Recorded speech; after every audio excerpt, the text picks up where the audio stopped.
নবীর মুস্তাফার চেহারা মুস্তাফা দেখবো।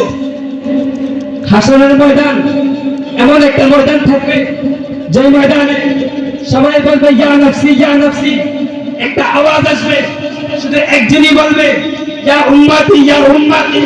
সেই দিন আমরা দেখব প্রত্যেকটা নবী ইয়া নফসি বলবে, উম্মত বলবে ইয়া নফসি। সবাই দেখবে আমার নবীর চেহারাকে। আমার নবী কোথায় দেখবে? আল্লাহ বলছে আসা আইয়াবা আযাকা রাব্বুকা মাকামান মাহমুদা। আল্লাহ আমার নবীকে মাকামে মাহমুদ দান করবে, যেখানে বসে বসে আমার নবী শাফায়াত করবে গুনাহগার উম্মতকে। আমার নবী শাফায়াত করবে। আমার নবীর জবান দিয়ে বলা লাগবে না ও উম্মত তুমি জান্নাতে যাও, তুমি জান্নাতে যাও। হাসরের ময়দানে আমার নবীকে আল্লাহ এতটাই শাফায়াত দিবেন, আমার নবীর আঙ্গুলের ইশারা পর্যন্ত যথেষ্ট হয়ে যাবে শাফায়াতের জন্য। আমার নবীর মুস্তাফার চেহারা মুস্তাফা দেখবো।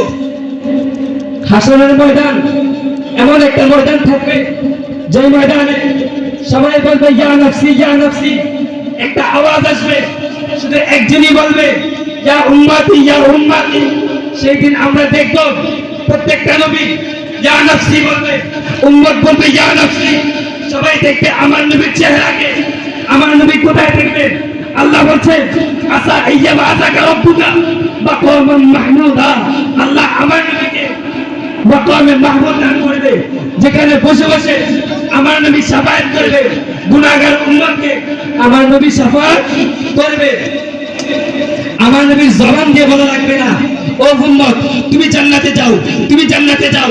হাসরের ময়দানে আমার নবীকে আল্লাহ এতটাই শাফায়াত দিবেন, আমার নবীর আঙ্গুলের ইশারা পর্যন্ত যথেষ্ট হয়ে যাবে শাফায়াতের জন্য।